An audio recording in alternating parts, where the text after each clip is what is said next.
escrever, poetizar, pintar, esculpir, dançar, cantar. Toda tentativa artística, se a gente parar para pensar, ela nos leva à construção de espaços imaginários, e também nos leva a reter o tempo.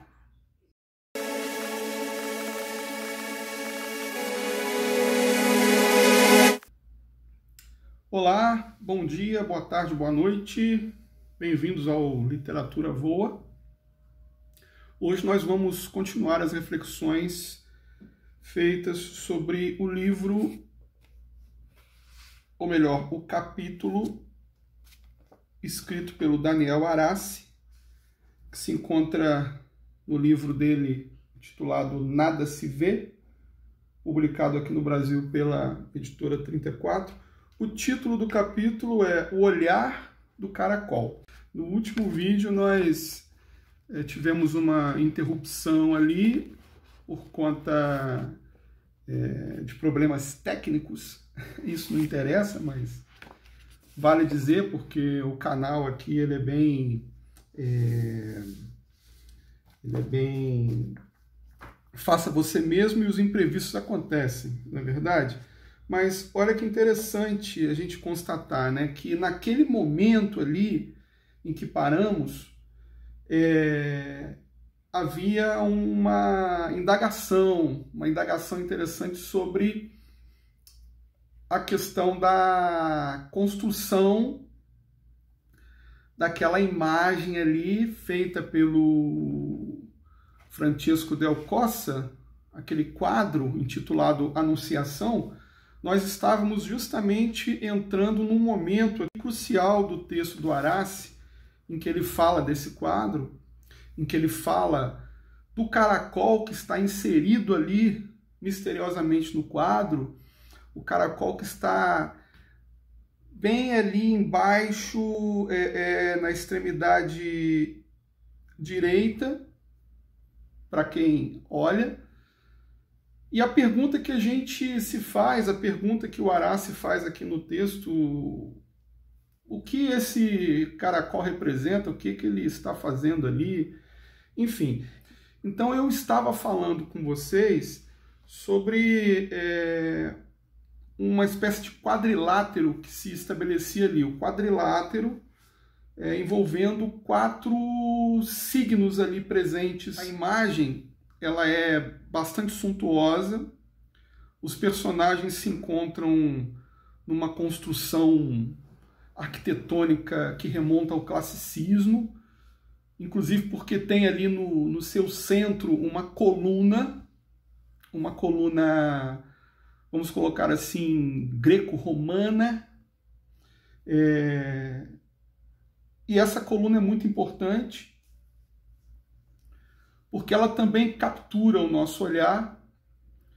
Eu falei com vocês sobre o Punctum de Roland Barthes no vídeo anterior, e essa coluna ela é uma espécie de punctum ali dentro do que a gente observa, né?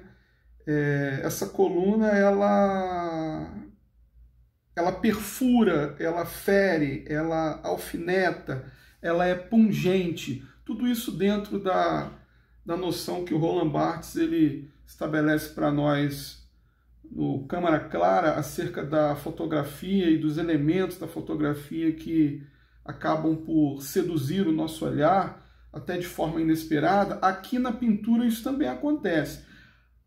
No caso nós temos a coluna, mas nós temos também o caracol lá embaixo. E existe um elemento que está oculto aqui no quadro, e que faz parte desse quadrilátero que eu estou tentando estabelecer para vocês aqui. Bom, então vamos aqui aos personagens do quadrilátero. Primeiramente, vamos recorrer aqui ao texto do Daniel Arassi, na página 26, em que ele diz assim: eu parti da ideia de que o sentido do espaço dado ao caracol era indissociável da construção em perspectiva. Ainda acho isso, porque a obra é uma verdadeira demonstração, uma proeza de perspectiva. Suas linhas de fuga convergem com muita naturalidade para o centro, mas acabam se deparando com a majestosa coluna, de forma que o espaço se abre de um lado e de outro, lateralmente, em direção ao quarto bem próximo de Maria e a uma cidade cujos palácios recuam para uma profundidade longínqua. Então aqui ele começa a falar desse construto, vamos chamar assim, dessa edificação portentosa e que nos chama a atenção, mas o nosso olhar ele não se direciona somente para esse aspecto da construção. O Arace, destaca a noção de perspectiva que o Francisco Del Cossa ele trabalha muito bem aqui na obra, mas ele também valoriza os mistérios presentes no quadro. E desse mistério maior presente no quadro, a gente pode pensar assim: chegamos até ele a partir da observação, primeiramente, das duas figuras que estão em primeiro plano, no caso, o anjo Gabriel e a Maria. Eles estão em consonância com essa coluna. Reparem bem, o anjo Gabriel, ele quando levanta sua mão direita, no sinal de agraciamento daquela virgem, a gente remonta até na oração Ave Maria, cheia de graça. O Ave Maria no sentido do contrário de Eva, o ave como o contrário da Eva, a Eva carregando toda aquela simbologia, digamos assim, de maldição por ela ter sido a mulher que sucumbiu ao fruto do conhecimento e que levou Adão a cair em pecado, enfim, uma questão totalmente, vamos pensar, preconceituosa da Bíblia em relação à mulher, né? A Maria, que ela ressurge como uma possibilidade de redenção feminina, por isso que ela é o contrário da Eva, ela é Ave Maria, ela veio para promover, digamos assim, um refazimento, benfazejo da imagem feminina dentro da Bíblia, mas ela, Maria, também não aparece muito, a gente pode perceber isso. Mas, polêmicas à parte envolvendo a questão da mulher na Bíblia, o que a gente tem aqui é a preponderância do anjo Gabriel, que levanta o dedo e concede, em nome de Deus, ele concede a graça a essa mulher, ele concede a ela o fruto divino. A concepção ocorre aqui neste momento, segundo se acredita, segundo a Bíblia destaca. Mas reparem bem, nós temos então aqui o anjo Gabriel fazendo o sinal em direção a Maria, mas os dedos dele praticamente tocam a coluna. Em contrapartida, existem dois elementos que são mais importantes que essa coluna e que estão meio que diametralmente, obliquamente, fazendo um diálogo aqui com os dedos do Gabriel.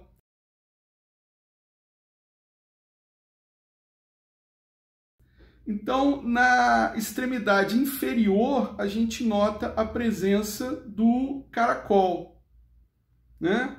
Do gastrópode, como também chama aqui o Daniel Arace, ele concede essa nomenclatura, ele resgata essa nomenclatura difícil aqui do caracol, né? Numa perspectiva do chão, nós temos o caracol, e numa outra perspectiva, na perspectiva acima, na perspectiva elevada, na perspectiva lá do céu, uma perspectiva praticamente oculta, porque a gente não percebe isso quando olhamos o quadro. Encontramos a figura de Deus, a figura divina.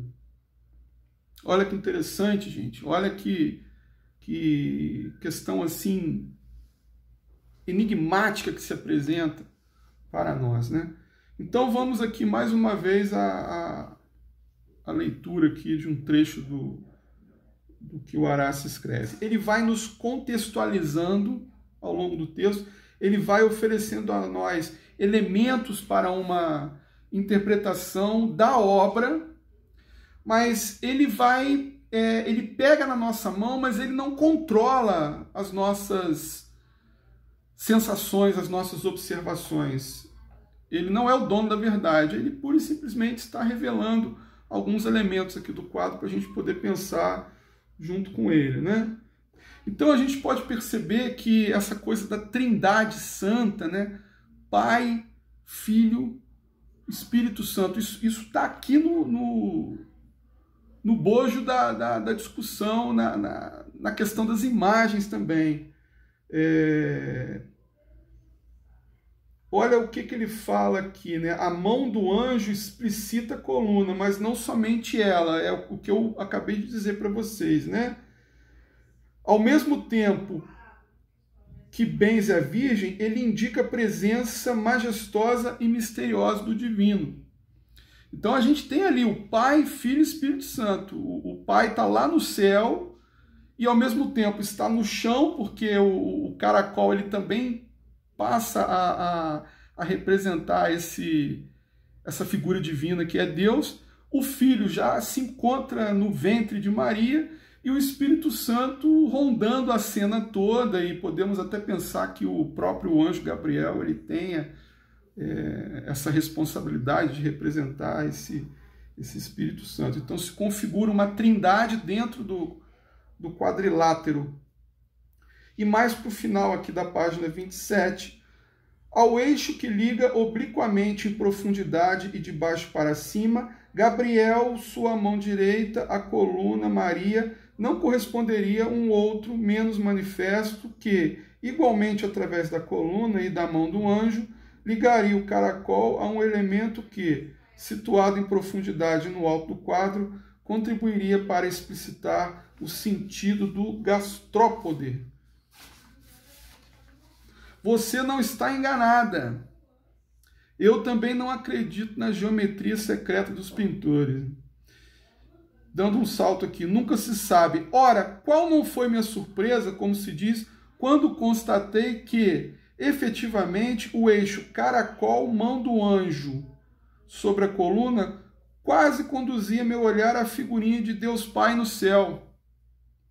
E qual não foi meu júbilo, como não se diz, quando vi que, com sua nuvem, a configuração do Pai se parecia estranhamente com a do caracol, enquanto as dimensões deles eram quase idênticas. A estrutura da imagem levava a ideia de que o caracol era, sobre a terra, o equivalente de Deus no céu. Então vamos colocar aqui as duas imagens. Vejam como que existe essa equivalência em termos de forma também. Reparem como que Deus ele tem essa forma muito similar à do caracol. E eu estou observando aqui agora que também Deus lança uma espécie de pomba, que também é o Espírito Santo. Aqui tem uma parte do Merleau-Ponty, logo no início do seu texto, O Olho e o Espírito, em que ele faz uma constatação incrível aqui para nós. Ele diz assim: como se houvesse na ocupação do pintor uma urgência que excede qualquer outra urgência. Ele está ali, forte ou fraco na vida, mas incontestavelmente soberano em sua ruminação do mundo, sem outra técnica senão a que seus olhos e suas mãos oferecem a força de ver, a força de pintar, obstinado em tirar deste mundo, onde soam os escândalos e as glórias da história, telas que pouco acrescentarão às cóleras e às esperanças dos homens, e ninguém murmura. Qual é, pois, essa ciência secreta que ele possui ou que ele busca, ele, o pintor? Essa dimensão segundo a qual Van Gogh quer ir mais longe. Esse fundamental da pintura e talvez de toda a cultura. O título Pintar como que para possuir. Nós entramos em consonância direta, então, com aquela questão que nós estamos já trabalhando com vocês. O fato de que escrever, poetizar, pintar, esculpir, dançar, cantar, toda tentativa artística, se a gente parar para pensar, ela nos leva à construção de espaços imaginários, e também nos leva a reter o tempo, a suavizar talvez o mundo real com o auxílio da ficção, com o auxílio da arte, né? A gente pode pensar que